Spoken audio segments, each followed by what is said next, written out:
As the government continues to implement ways to enable the disabled, on this, the International Day for Persons with Disabilities, the JIS salutes those who stand tall, who reach far, those whose dreams unfold even in the silence, and those whose eyes marvel at beauty we never see.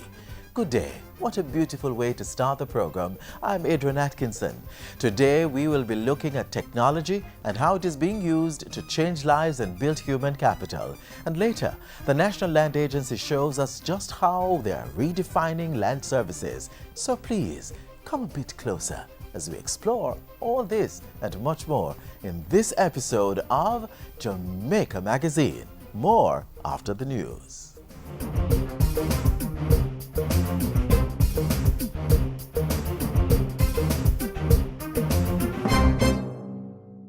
There'll be a better tomorrow.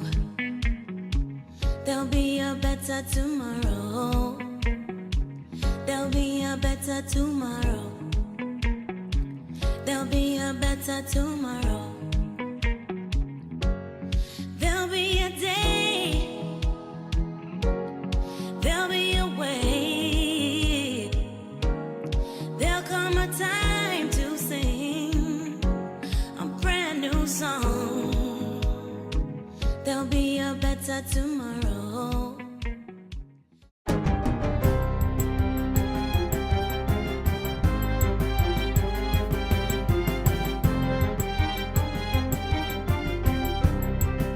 Good day, I'm Stacey Ann Smith, and this is your GIS News for Wednesday, December 3.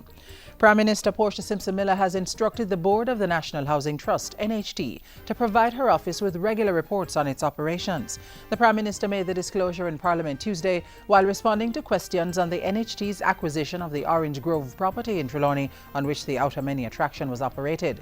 While responding to questions from opposition member Audley Shaw, Mrs. Simpson-Miller explained that her permanent secretary had not been receiving monthly briefs from the NHT board, but said there was no statutory requirement for such reporting.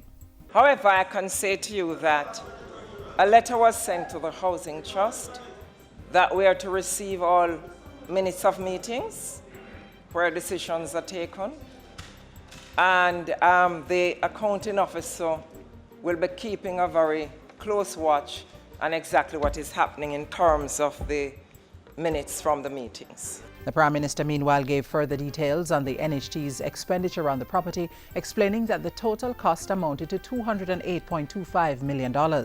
She also disclosed that $19.9 million had been spent to cover various expenses since the property was bought. And inside Parliament Tuesday, debate also continued on the three bills to establish the Caribbean Court of Justice, CCJ, as Jamaica's final appellate court. National Security Minister Peter Bunting argued that passage of the bills represented another important step in Jamaica's continuing journey of emancipation and self-governance. Two remaining symbols of our sovereignty illustrate how powerfully that psychological indoctrination of slavery and colonialism still affects us. Namely, the fact that the British Queen is still our head of state, and secondly, that Her Majesty in Council, that is the Judicial Committee of the Privy Council, is our final court of appeal. That we persist with these anachronisms confirm that we hold on to the belief of our own inferiority. In supporting the bills, Minister Bunting also pointed to the high caliber of judges produced locally, the high quality of judgments issued by the CCJ since its inception, and the independence of the regional court. Industry, Investment and Commerce Minister Anthony Hilton also lent his support to the motion. No one is questioning that the Privy Council was an institution of historical significance to this region. However, it has become too far removed from Jamaica's current reality, and it is no longer appropriate that it be retained as our final court of appeal. Government needs a two-thirds majority vote in both houses of Parliament to establish the CCJ as Jamaica's final court of appeal. If passed, it would replace the UK-based Privy Council. With an investment of more than $150 million, some 2,000 persons are now employed in the construction of the soon-to-be-opened Moon Palace Jamaica Grand Resort and Spa. Formerly the Sunset Jamaica Grand, Moon Palace Jamaica Grand was acquired in July by the Mexican group Palace Resorts. It's scheduled to open in January 2015 and will have 1,200 persons on staff. The major investment and employment venture was inspected by the Ministers of Finance and Tourism last Friday while on a tour of tourism investment sites on the North Coast. They also visited the Hyatt Resorts and the Royalton White Sands. We are seeing the extent to which the recovery of competitiveness in the Jamaican economy, which has resulted from our economic reform program, is driving a new wave of investments generally. Improvements in healthcare delivery are expected at the Mandeville Hospital following the completion of 5 major projects at the institution. The projects, costing approximately $105 million, were handed over by Health Minister Dr. Fenton Ferguson recently. All of what we are doing here is to improve service delivery to patients while ensuring that we provide a comfortable, safe, and healthy working environment for our staff. The projects, which were funded by the National Health Fund, included renovation and other supporting infrastructure works on 4 operating theatres. Block H, which houses the internal medicine, pediatric and postnatal wards, was also renovated. A new X-ray machine and other equipment were bought, and 2 private entities donated cardiac monitors, vital sign monitors, and partitioning screens. And finally, the Ministry of Health, meanwhile, is conducting a series of town hall meetings on Ebola and chikungunya across the island. Each of the 4 regional health authorities is hosting the town hall meetings, during which officials will outline the Health Ministry's Ebola preparedness and response plan, the protocols in place for the disease, and the responsibility of citizens. The meetings will also give information on the management of chikungunya, the status of the outbreak, and response in specific regions. A meeting was already held in the Northeast region on November 25. The next session will be hosted by the Southeast Regional Health Authority at the Mandela Park in Halfway Tree on Monday, December 8. The last 2 stops in the series will be in Mandeville on December 10 and Montego Bay on December 11. And that's it for JIS News Today. I'm Stacey Ann Smith. Thank you for watching.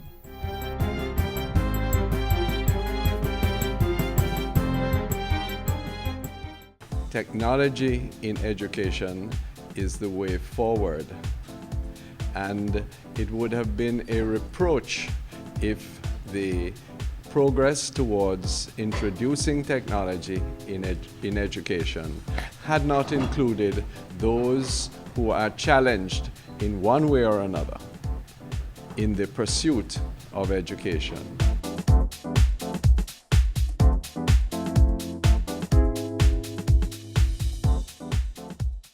The government is using technology in the education sector to achieve the Vision 2030 goal of developing lifelong learners who are productive and successful and effectively contribute to an improved quality of life at the personal, national, and global levels. We'll learn how this will be done in the review of priority number 4, Human Capital Development.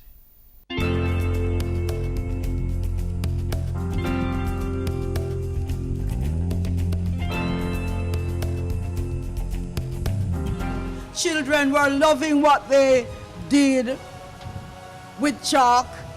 Now we are moving a step ahead, and it's with tablets.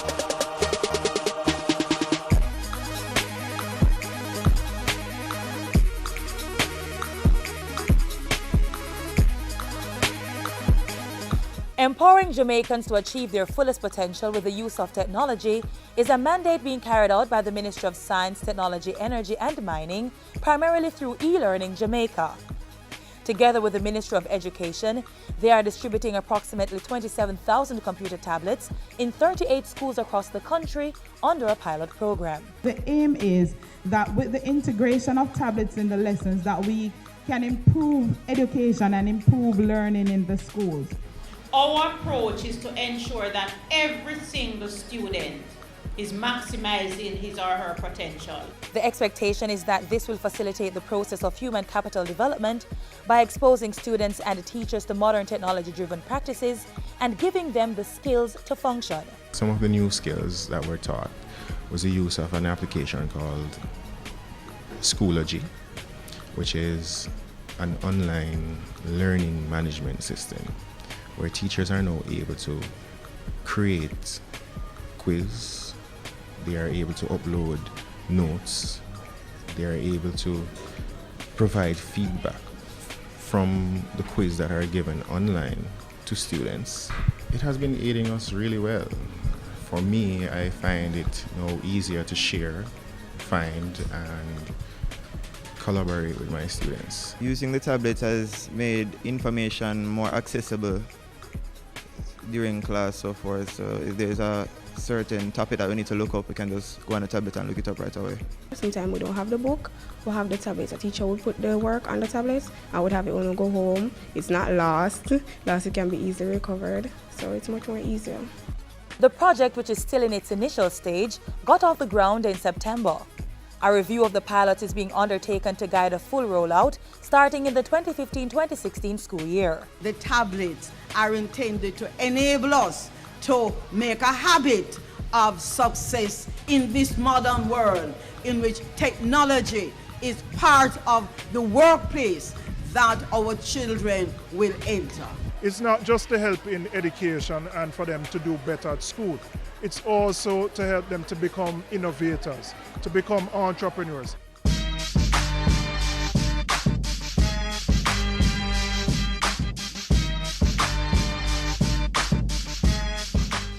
So just how has the Tablets in School project been facilitating the advancement of the teaching and learning process? We have to ensure that teachers are properly trained and so that they can effectively carry out their tasks with the students. The other thing that is special is that the pilot for all of the students and teachers is for free. Every single tablet, the internet infrastructure, you are getting it for free. We're going to be putting the textbooks on the tablets. So little Johnny won't have to be struggling with his knapsack with 10 books that you have to buy for $20,000. So that represents a significant saving for the parents. There will be enough exercises on the tablets. There will be enough guided practice. There will be enough content on the tablets. And even of great importance is the fact that the students will be able to do their research using the tablets. $1.4 billion has been spent on the technology that is enhancing the teaching capability of teachers and the learning ability of students. The 24,000 students and 1,200 teachers that are participating in the Tablets in School project will now be increasing the tech-savvy cohort of the population. These are individuals and institutions on their way to becoming masters and leaders in a technology-driven educational environment. We have had teachers using the technology to integrate it for teaching and learning in the classrooms. We are in what we call the information age, and that is power that we never had before. That is where education is going.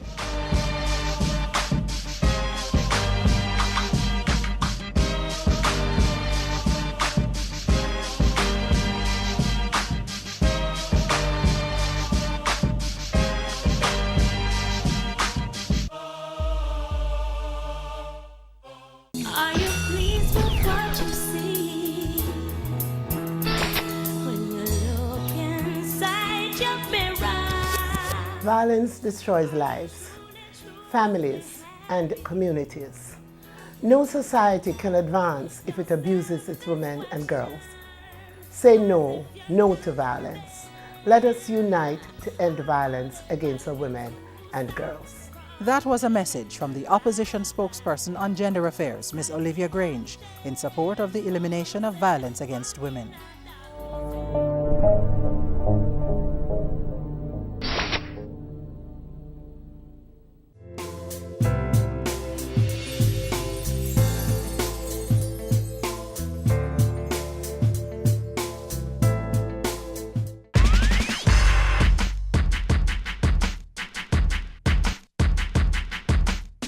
There are over 32,000 children living with disabilities in Jamaica. We are representative of that group.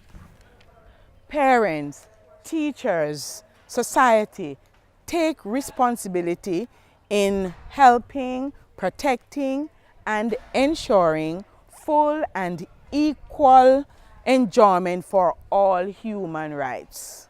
I have a right to express myself and give my opinion on an equal basis as others. I have a right to be independent. I should be provided with the opportunity for community services. My physical and mental integrity should be respected. I should be protected both inside and outside the home from all forms of exploitation, violence, and abuse.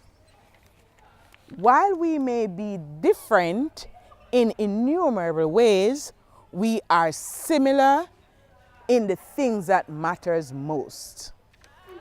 Do not allow our differences to separate us or dictate how we are to be treated.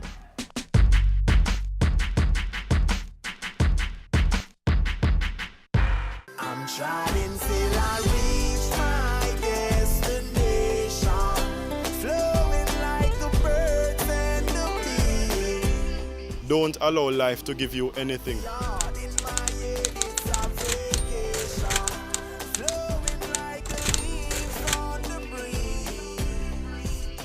Whatever you desire to achieve from life, you take what you want from life.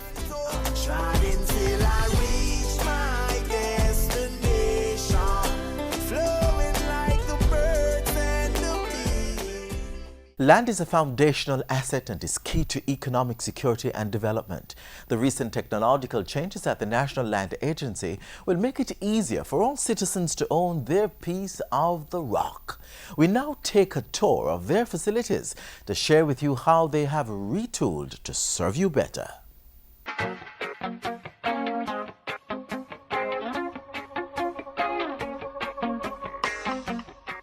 The National Land Agency, NLA, established as an executive agency in 2001, is the modern national land management entity geared towards supporting sustainable development. The NLA is a merger of the land titles, surveys and mapping, land valuation, and estate management functions. Now divisions, these four represent the core products and services offered by the agency. With the use of technology, the NLA has been able to link related functions across divisions. This was done using a software known as Momentum Registry Solutions, ARS. Prior to ARS, this had to be done manually. The software was provided by multinational mass media and information firm Thomson Reuters. Some of the gaps that the agency identified and which the Momentum Land Registry System assisted with is moving from a manual system where everything was paper-based to this electronic system. Hence the whole benefits of working quicker, working smarter, working more effectively, and therefore ultimately, reducing your turnaround times to your customers. Like everything else, always the personnel was very, very willing and able and helpful. But the personnel was only able to work in accordance with the system. So what now can be done in 2 days or 3 days or 24 hours used to take 2 weeks and 3 weeks and 4 weeks. The system works and a lot of money has been spent, a lot of training and a lot of effort, and the benefits are self-apparent. As an information technology company, we have effectively a global platform, and it's a global technology platform that can be deployed around the world. But what's critical is that it's localized. And so we partner with our customers like Jamaica to really understand the local capabilities and the local workflows and the local rule of law to ensure that the technology is configured and deployed to be effective in the local operating environment.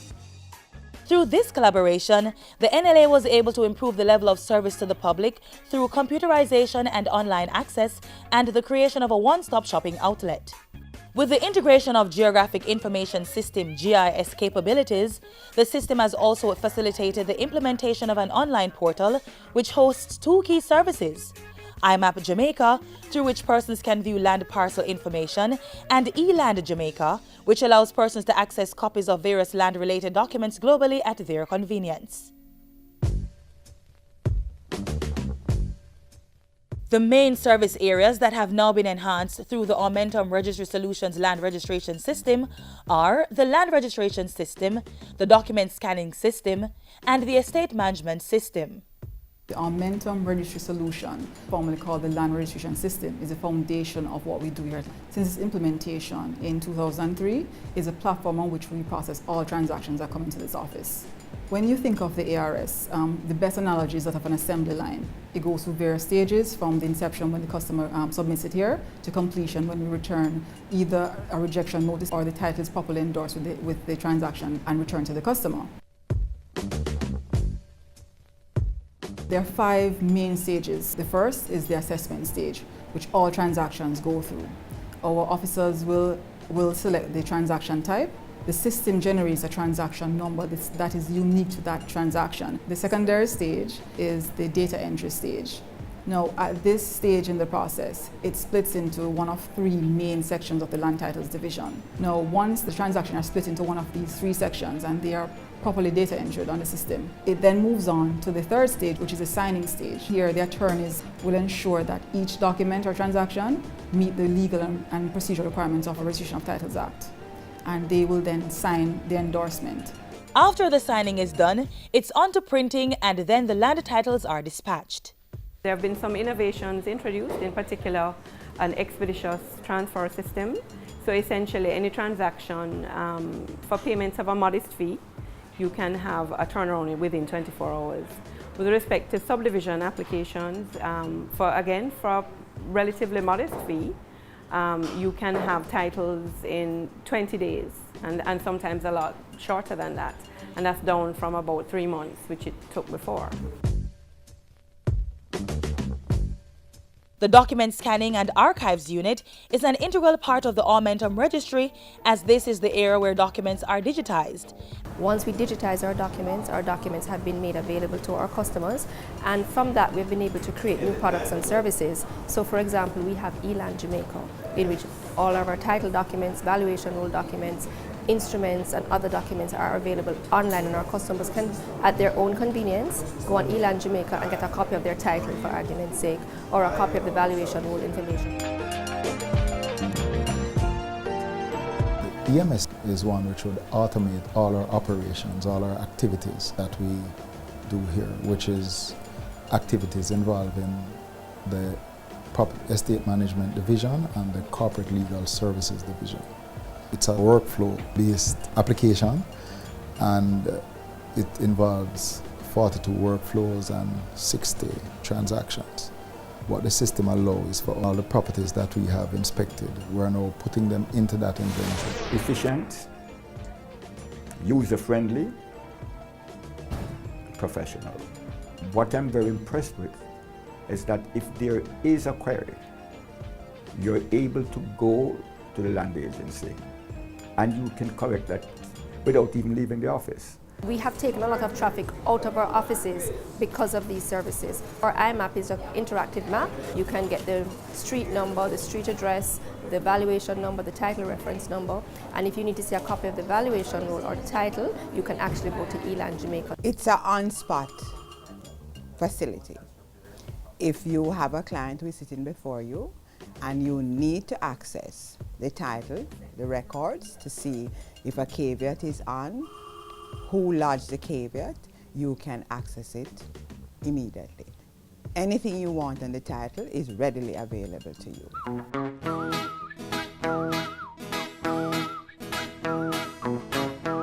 Since the implementation of the Aumentum Registry Solutions Land Registration System, NLA has reaped huge rewards. Turnaround time has been reduced by up to 70% in some cases, and there is now a more efficient document retrieval system.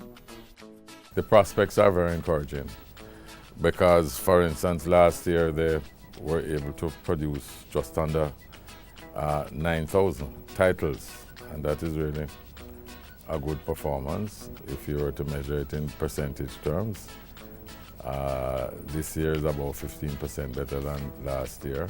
I think for the staff, it made it a little bit easier for them to do their work because we had a lot of the data online, so they were able to pull a lot of that data.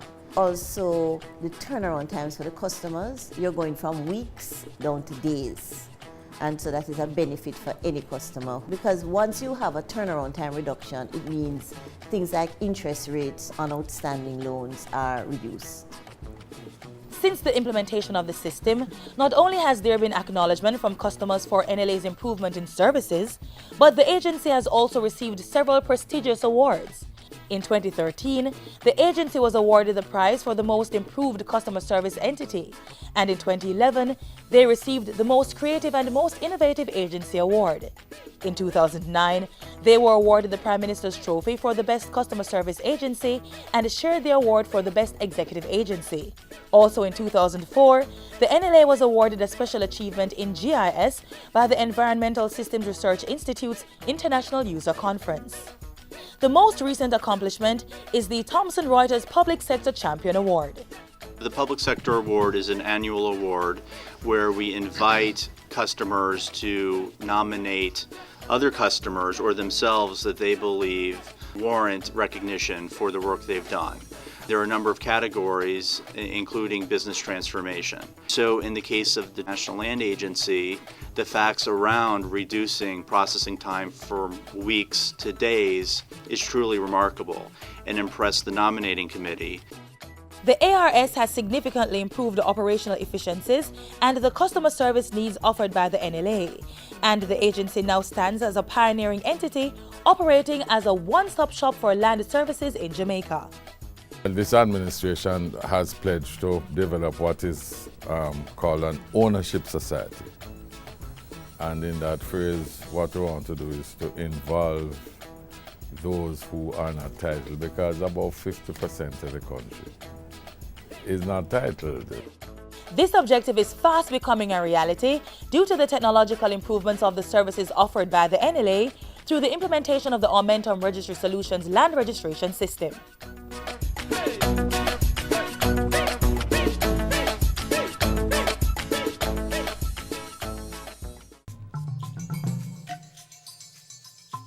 The Ebola virus is transmitted through direct contact with an infected person's blood or other bodily fluids like saliva, urine, stool, and semen.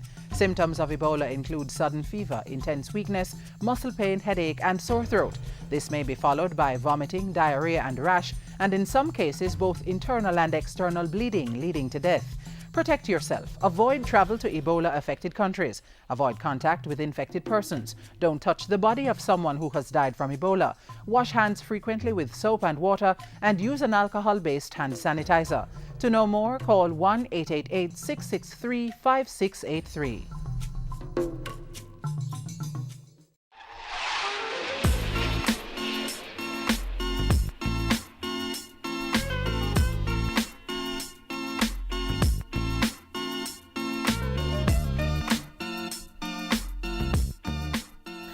And there you have it. Obstacles, whatever they might be, do not define who you are. They define your approach. Thank you for joining me again on Jamaica Magazine. Don't forget to visit our Facebook and Twitter pages, website and YouTube channel for all our additional programs. On behalf of the entire production team here at the JIS, I'm Adrian Atkinson. Thanks for watching.